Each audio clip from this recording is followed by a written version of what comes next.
Hello friends, please like subscribe and share my channel. आज की कहानी है तेनालीरामा की कहानी, तेनालीराम और महल का दान। तेनालीराम की बुद्धिमत्ता और वाकुपटुता से महाराज कृष्णदेवराय सदा प्रसन्न रहते थे और समय समय पर तेनालीरामा को भेंट प्रदान किया करते थे।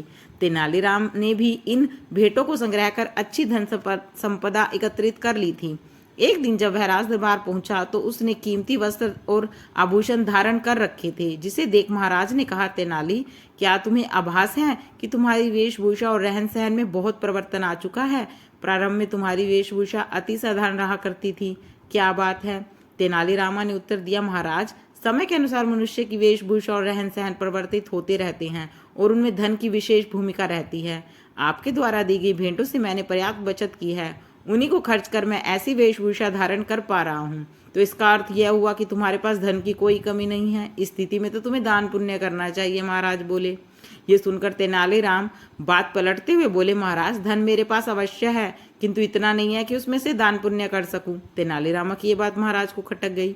उन्होंने उसे लताड़ा कि राज्य के मुख्य सलाहकार के पद पर होते हुए तुम ऐसी बातें करना शोभा नहीं देता।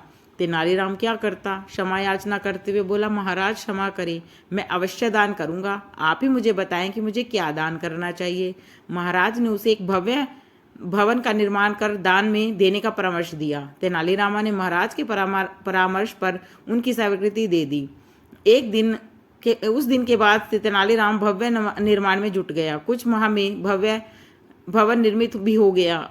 अब उसे दान में देने की बारी थी, लेकिन किसे दें, ये किसी को दान में देना उचित नहीं था। तेनालीरामा ने सोच विचार कर उस भवन के सामने एक तख्ती टांग दी, जिस पर लिखा हुआ था, जो व्यक्ति उसके पास जो कुछ है उसमें प्रसन्न और संतुष्ट होगा, वही इस भवन को दान में लेने का पात्र होगा। समय व्यतीत होने लगा, किंतु कोई भी तेनालीरामा के पास वह भवन दान में मांगने नहीं आया। एक दिन एक निर्धन व्यक्ति उस भवन के पास से गुजरा तो उसकी दृष्टि उस पर लगी तख्ती पर पड़ी। तख्ती पढ़कर वह सोचने लगा कि इस नगर के लोग कितने मूर्ख हैं, जो इस भवन को दान में मांगने के नहीं आते।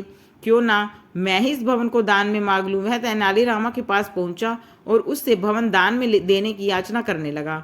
तेनालीरामा ने पूछा, क्या तुमने भवन पर लगी हुई तख्ती पढ़ी है? हाँ, मैंने एक एक शब्द पढ़ा है, निर्धन ने बोला। तो क्या तुम्हारे पास जो है उसमें प्रसन्न और संतुष्ट हो? तेनालीरामा ने पूछा। हाँ, मैं पूर्णतः संतुष्ट हूँ, निर्धन व्यक्ति ने उत्तर दिया।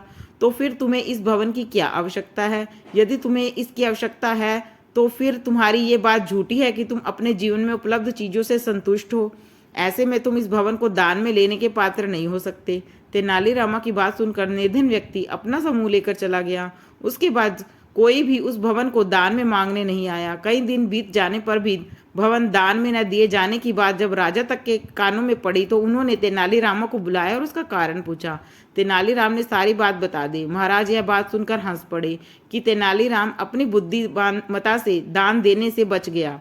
फिर उन्होंने पूछा कि अब इस भवन का क्या करोगे? तो तेनालीरामा बोल पड़ा, किसी दिन शुभ मुहूर्त देखकर गृह प्रवेश करूंगा। फ्रेंड्स, आपको तेनालीरामा की यह कहानी कैसी लगी?